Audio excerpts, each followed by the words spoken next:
Hi, how you doing? Rev Fred here. So today's podcast is going to be about how I broke the programming.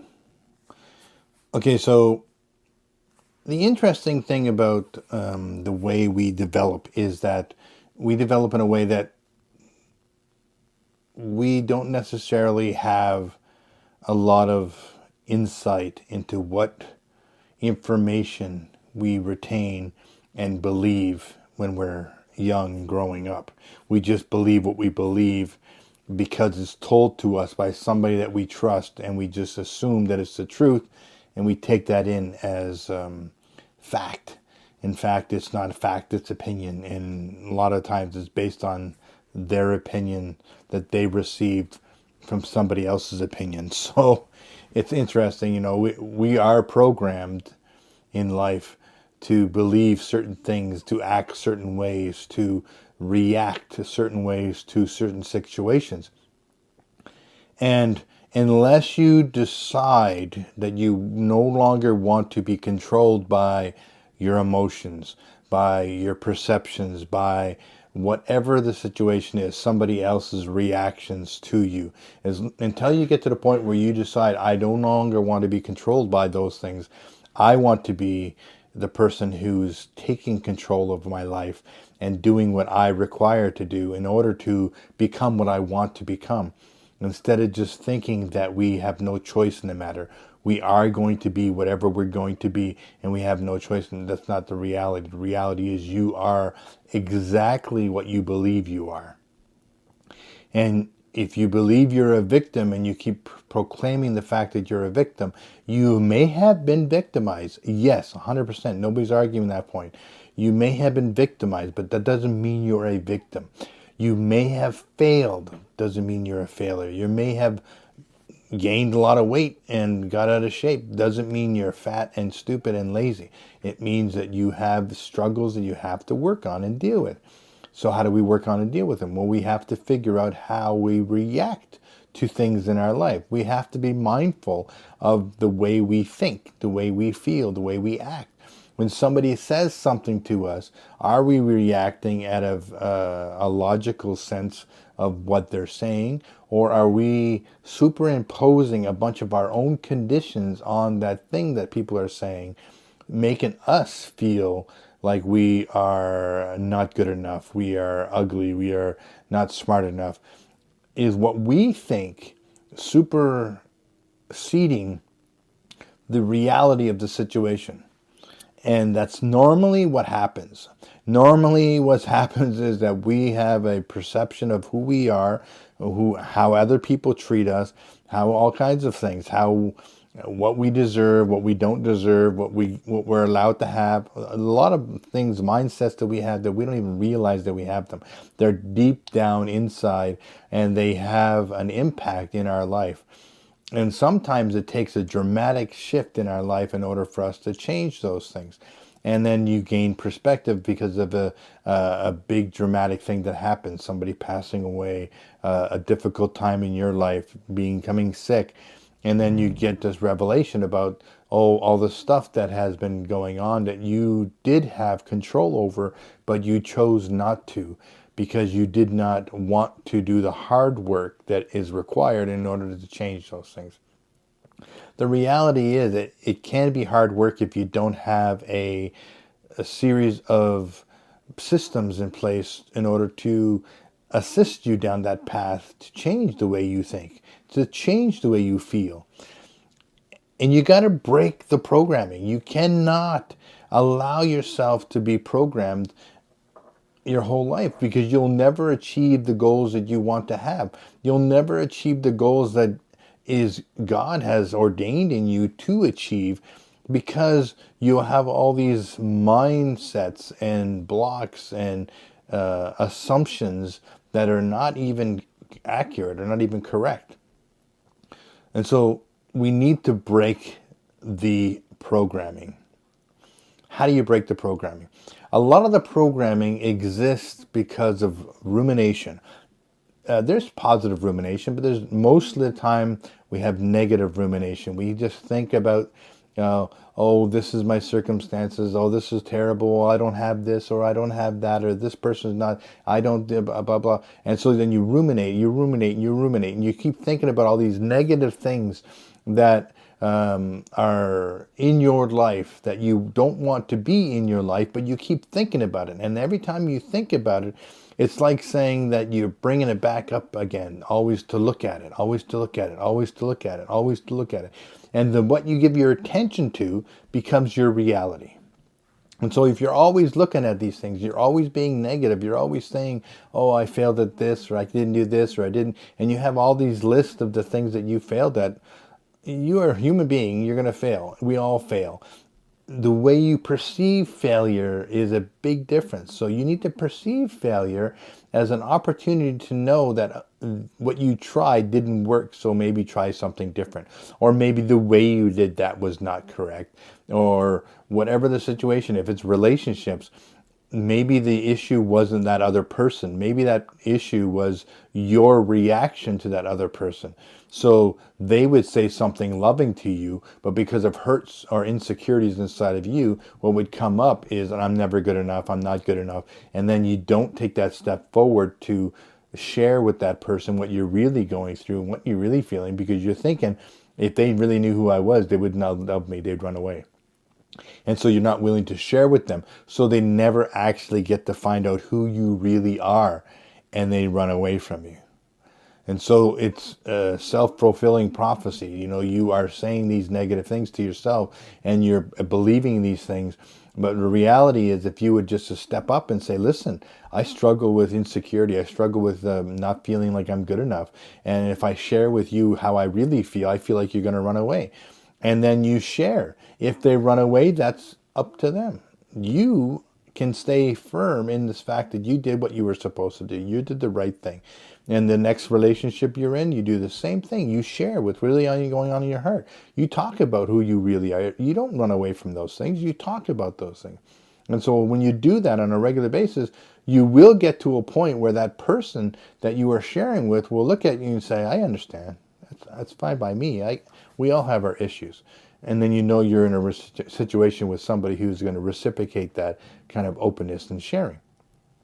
But you know, that happens with everything in life. That happens with business. That happens with personal relationship. It happens with finance. It happens with everything. We have preconceived ideas of what we want and what we don't want, and what we think is going to be the right thing or not the right thing to do or say at the time.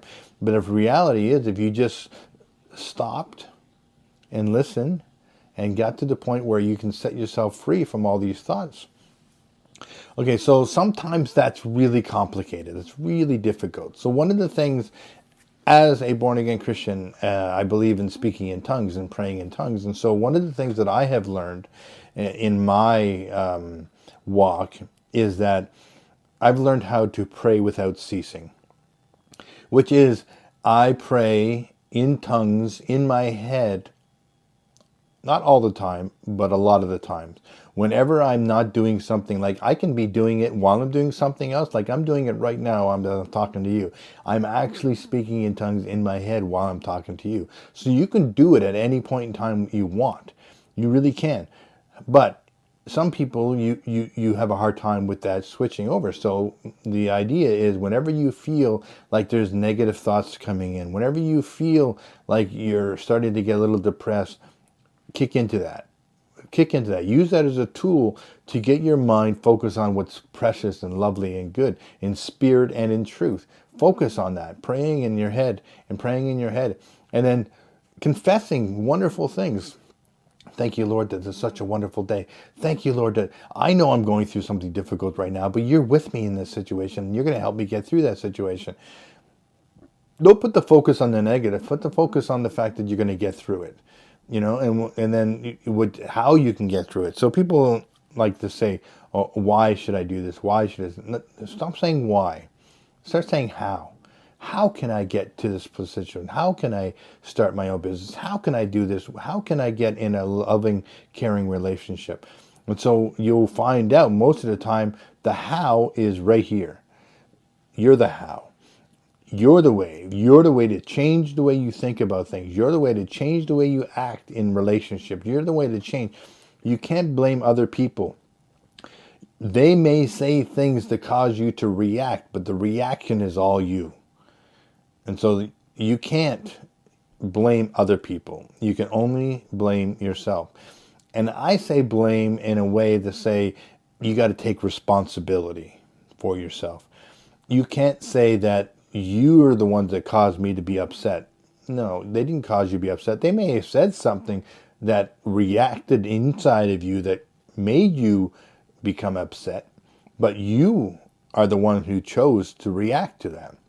You can choose to look at that person, and when they say something mean or vindictive or evil or whatever to you, you look at them and you see somebody who's hurt themselves, and people who are hurt people. So you, being the one who's not hurt, don't get hurt. So you don't hurt people back. You stay calm. You stay at peace. You break the programming. You stop the process. You no longer step into that thing. You no longer are reacting to emotional situations that are caused by somebody saying something to you that you feel is disrespectful. You feel is not validate you. You feel it doesn't make a difference. It doesn't make a difference. They can't make you feel anything unless you choose to feel that way. You choose it. You may not believe it or understand it or recognize the fact that that's the situation, but that is the situation. You allow them. You give them control. You literally give them control. You say, I don't want to take control of myself. So here you go. Here's the control of me. Now say whatever you want and it'll control me. If you want to make me feel good, you can say nice things to me, I'll feel good. If you say bad things to me, I'll feel bad. And so now you have control over me. Not a good idea. But we do that without even thinking about it, because we don't realize and recognize the fact that we do actually have control. We do actually have the ability to not react negative in a situation. We do. We have that ability. We can be calm and peaceful. And calm and peaceful doesn't necessarily mean passive. You could be calm and peaceful, but standing up for your rights. You can be calm and peaceful and protecting yourself and your friends and your family with your fist if you have to. Because even though somebody may be coming to attack you physically and wanting to hurt or kill somebody like you or somebody you love, you can be calm, efficient, and protective without getting emotional. You can do that. And emotions aren't bad. Emotions aren't bad at all. I have a lot of emotions. I love emotions. I actually use my emotions for tools. If I want to have a positive aspect towards something that I find difficult, I will use my emotions to add to that. So say, for example, fasting. So I do a lot of fasting. So when I was fasting in the beginning, it was difficult. I found it struggled. And when I get that hungry feeling, it'll be like, oh, I'm feeling hungry. And so then I made a decision. I said, okay, I want fasting to be victorious, because it's a victorious thing to do. It is a powerful thing to do spiritually and physically. And so I wanted to do that. So I attributed the feeling of success, of victory, of a winning, of accomplishment, with that feeling of being hungry. And so then when I would then get hungry during a fast, my first reaction was like, ooh, I'm doing it. I'm fasting. It's working. And if I'm not getting hungry, maybe I'm not doing it right, but I'm getting hungry, so I'm doing it right. So I had to, what happens? I stopped getting hungry. Because I know through a lot of research that I've done that the microbiome in our gut will sometimes release chemicals in order to make us feel hungry, because it wants sugar, or it wants this, or even will release chemicals to try to create an emotional reaction of sadness or anger or whatever chemical reaction that they can try to get you to go and eat sweets or to eat bread or whatever. They will do that in order to try to get you to eat those things. But if you stay consistent and you stay on top of those things, those overwhelming gut biome will then start to fade off and to die off. And when they die off, they have less control over what you do. And they don't even have control. They can release a chemical that makes you feel anxious and makes you feel nervous. But when you could say, it's like, oh, like if you're getting ready to do a public speaking event, you can say, oh, I'm really nervous. Or you can change your words and say, I'm very excited. The feelings of excitement and nervousness are very, very similar. Like you can interchange either one of those things. You can say that instead of being nervous, I'm excited, because that excitement in your belly, that butterflies, you're excited about the fact that you're about to go out and you're about to accomplish one of your goals. You're about to do a public speaking event. You're about to achieve something that you want to achieve. And you get excited about it. It's the same physical reaction, but you just have a different connotation to that. So we do that. So that's how you do that. You change those things. So you can break the programming by learning how to pray without ceasing and putting your focus on what's positive and what's good, what's lovely, and those things, instead of focusing on the negative, because we can focus on negative so easily. It's really easy for us to focus on the negative. But it takes a person who is willing to look into yourself and to see who you really are. And even if it's not what you like, look in, see who you really are, and be willing to say, okay, this is who I really am. I don't like aspects of who I really am. I'm changing who I really am. I'm going to be more positive and more loving and more caring and more out there and more active and more blessing and more all these things. And you choose to do that. You know, I remember once a long time ago, somebody told me, if you want to see change in the world, be the change the world requires. And so I decided that's what I want to do. I want to be the change the world requires instead of requiring the world to change for me.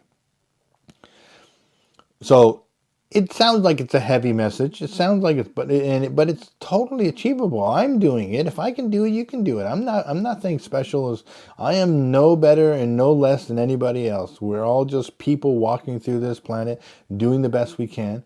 And so I can do it. You can do it. I really believe that 100%. You just need to be able to take those steps of being conscious and being aware of how you're thinking and how you're reacting, and learn to modify those things and learn to change that behavior. Okay. Thank you very much for listening. I really appreciate it. I love you. I love you. I love you. I love you. I really do love you. I love you. I love you. I look forward to seeing all of you someday, face to face. Be blessed. Be blessed. Okay. Bye-bye.